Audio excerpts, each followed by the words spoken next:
In AD 122, under the Emperor Hadrian, there was a shift in defensive policy across the empire with the construction of physical frontiers.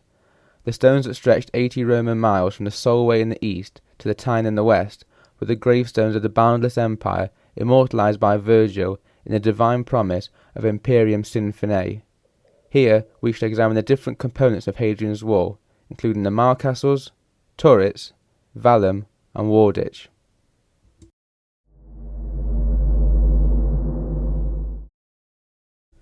Spaced regimentally 1 Roman mile apart were the mile castles.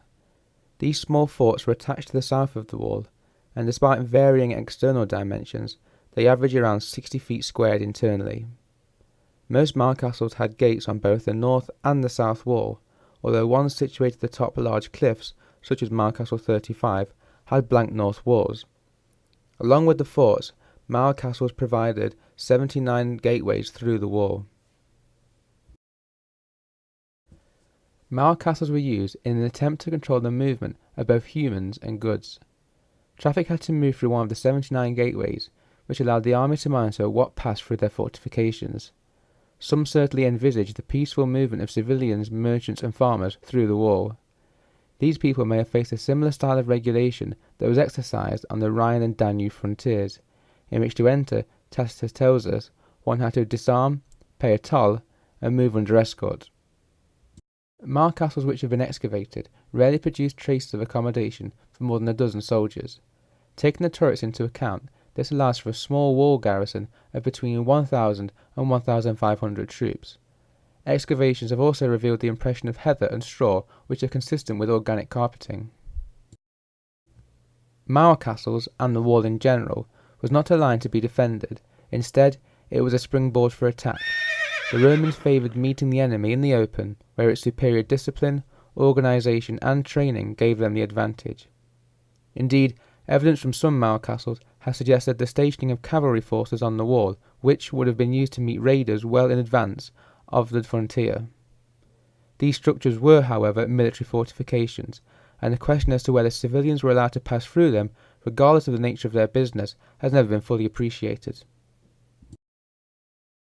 The curtain wall appears not to have been used as a fighting platform, and there is much debate over the idea of a wall walk altogether. The structure was certainly large enough for a walk, if not for hand-to-hand combat. The idea of crenellations along the wall is similarly debated. However, recovered capstones have been used to suggest that the wall was once crenellated.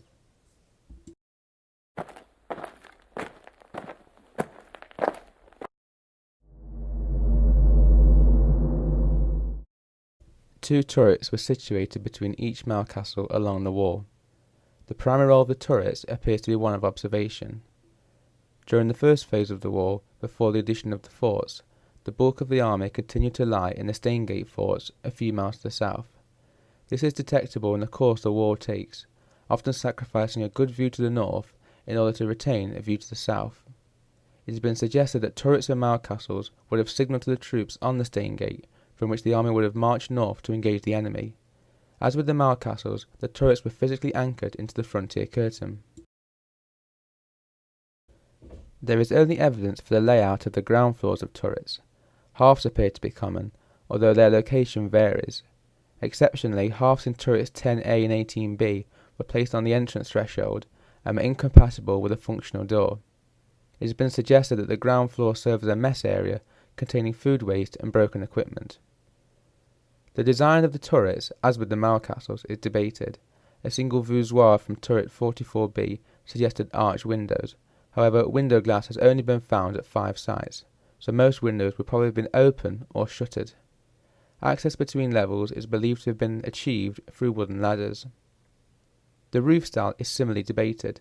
However, evidence from Merlon capstones, more consistent with a flat roof and crenellated parapet, have been found.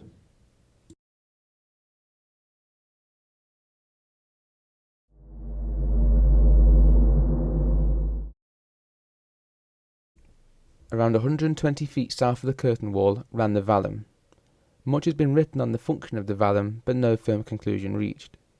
One view is that the vallum served to create an unmistakable demarcation of a prohibited military zone, yet the evidence of a civilian occupation between the wall and the vallum, such as that at Milking Gap, has questioned its interpretation.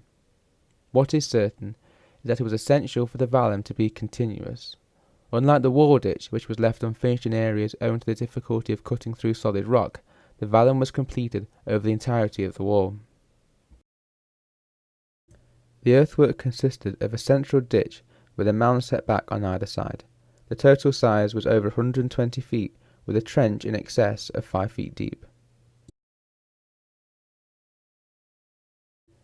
If the function of the mile castles was to facilitate the movement of people and goods, then the construction of the vallum significantly affected this.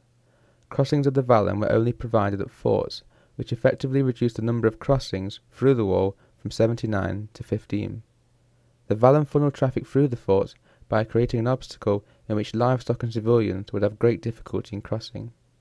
It would also have posed a problem to the enemies of the Romans. However, its military role has been questioned, through its totally undefensive course, cutting across the landscape regardless of the topography, and ignoring useful defensive features such as bogs and marshes.